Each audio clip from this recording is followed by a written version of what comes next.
aujourd'hui, on aborde les contraceptifs. Et oubliez pas que chaque contraceptif, en fait, ça se discute avec son médecin pour pouvoir trouver le bon, donc médecin ou spécialiste de la santé. Et puis l'efficacité dépend toujours de l'utilisation qu'on en fait. Alors aujourd'hui, on aborde la fameuse pilule contraceptive, donc on appelle aussi COC, COC, contraceptif oraux combinés.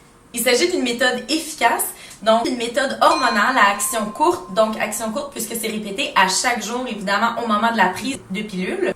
Et c'est un produit qui est vendu sous prescription, donc il faut absolument, comme on le disait, consulter un médecin ou un spécialiste de la santé pour se la procurer.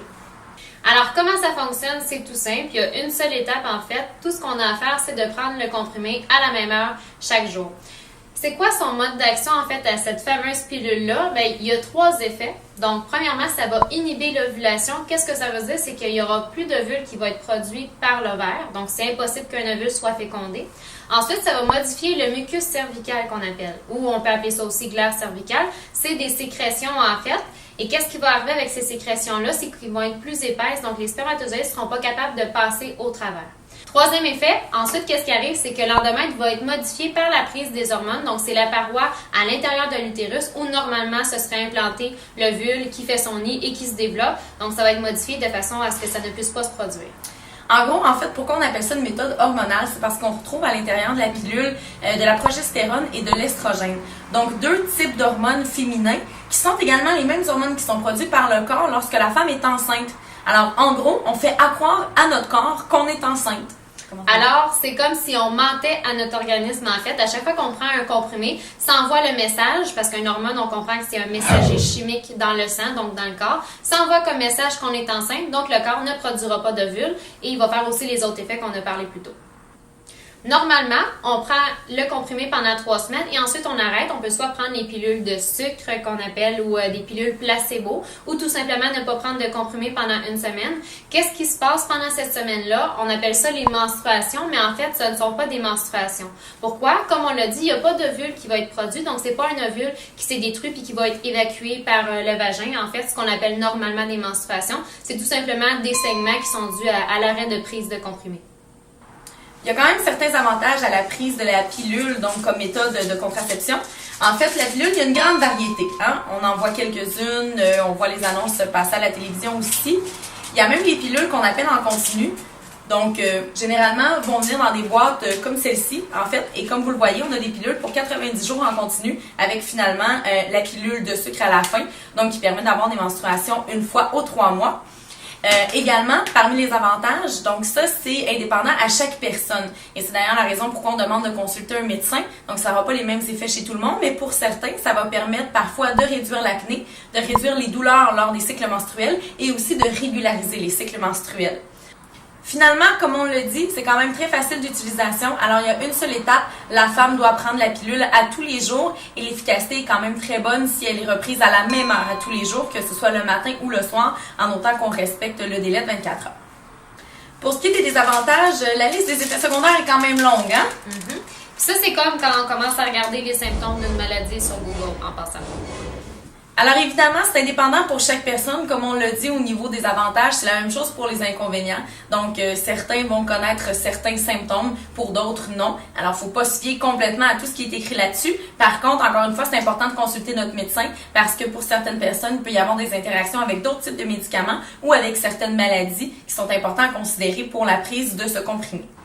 De plus, il y a un risque d'oubli qui est là quand même parce que, comme on l'a dit, il faut vraiment la prendre à la même heure à chaque jour. D'ailleurs, il faut préciser aussi qu'on parle dans certains journaux de la pilule qui tue. Oui, écoutez, ça arrive. On a vu beaucoup de choses dans les médias sociaux, dans les journaux. En fait, il y a certaines études qui essaient de démontrer que le risque de TEV, qu'on appelle, qui est une thromboembolie veineuse, donc soit un caillot de sang, par exemple, dans les veines qui se serait formé à cause de la prise de la pilule. Évidemment, bon, ça dépend toujours des études, ça dépend surtout des conditions médicales, donc dépendamment de votre condition de santé et de vos antécédents familiaux. D'où l'importance d'ailleurs de consulter un médecin.